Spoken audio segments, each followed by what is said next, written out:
Hey everybody, it's me, Pam, Dragon Moon Creations. Welcome back to my channel. And of course, the trip show begins now. Trip A, get down.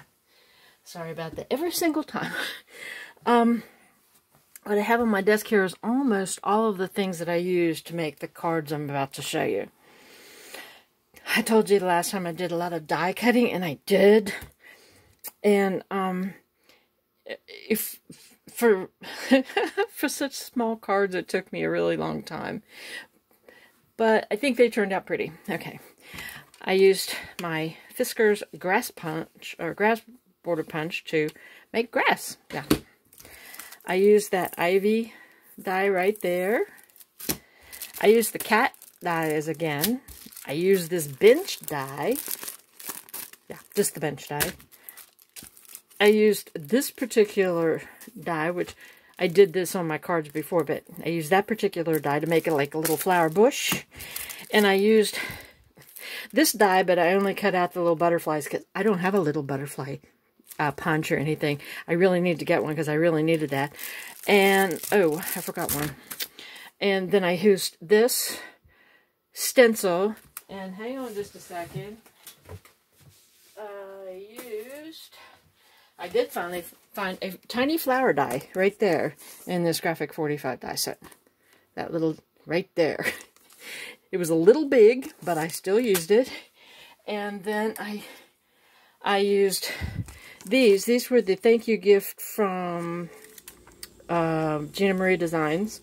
I used these little, I would never have used them had I not used the color that I did. And I used a little bit of Stardust Stickles, which is one of my favorite stickles. Okay, now that. All of that. And I used various inks. I used Vintage Photo. I used Archival Vermilion. And I used, hang on, Memento Gray Flannel. Those were the inks I used, okay? And I used this stencil in different ways. I kind of moved it around the page. And I cut this out of a very large sheet of other miscellaneous stencils. I don't know why it came like that. Anyway, it's what I came up with. And this took forever. All the die cutting, it just took forever. And I think that the little flowers on the little, fake bush right there, I think they're okay. I added stickles to the butterflies because they kind of just laid there. And glitter definitely doesn't go with kind of the motif I had going on.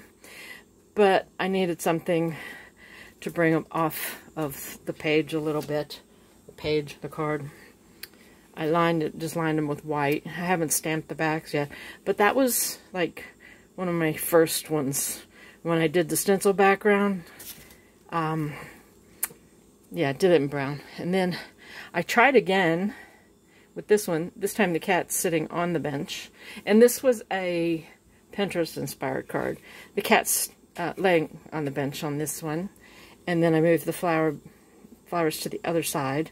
I stickled the butterflies, and I put a little bit of stickles, I don't know if you can see, on the, I don't know, just barely on the flowers. I did, there, maybe it shows up better on that one. I don't know. So I did those two, but see how the background is different?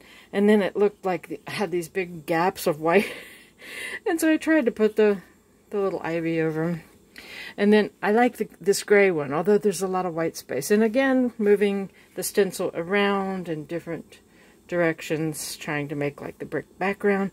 And the cat is different on this one. This one's standing up. Right?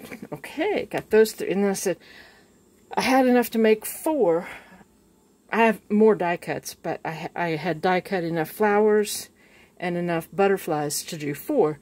And I said, well, I need a different background. I didn't want to stencil another background because I didn't really like the way it was turning out. The bench kind of blends in. I should have made the cats like gray cats with a black bench. That would have looked pretty good. So I went on the hunt for brick paper, brick patterned paper. And I found some. And this one turned out really cute. And the cat, I went back to the sitting cat, because the example that I was using off Pinterest, the cat was actually just sitting in front of the bench like that. And I really like that. And then the green background that I was using worked great. All the greens worked good. The blue, because this is like a teal, and that really worked well. And the bench stands out from the background, kind of like it does on this one. It stands out from the background. And I found that paper in this pack of Family Heirloom Collection by Bo Bunny. And that's a 2019 collection. And there was only 2 pages of it. And this is a really pretty collection. I need to use it more. There was one of them. I think there was only 2 pages. Might have been 3. No, there was just 2. So that's what I came up with. That's the cards that I came up with. I like them. Let me know which one's your favorite. This was going to be my favorite because it was lighter background. The Pinterest design actually had an embossed white background with a tree with flowers on it and birds on the bench, and it was a die cut like this. But these flowers, like I said, they're pretty big. Anyway, I like the way they turned out. Let me know what you think, and I know that this is going to be everybody's least favorite, and this will probably be the favorite, but let me know. And if you have, I'm going to ask again, if you have a suggestion for an embossing folder that's like blocks or bricks, let me know, because I would like to have one, because I really like the way these cards turned out. And those are, and I know, relative to the bench, that's some really big fern leaves, but you know what? Whatever. I think the cards turned out cute. Let me know what you think, and thank you for watching. Bye.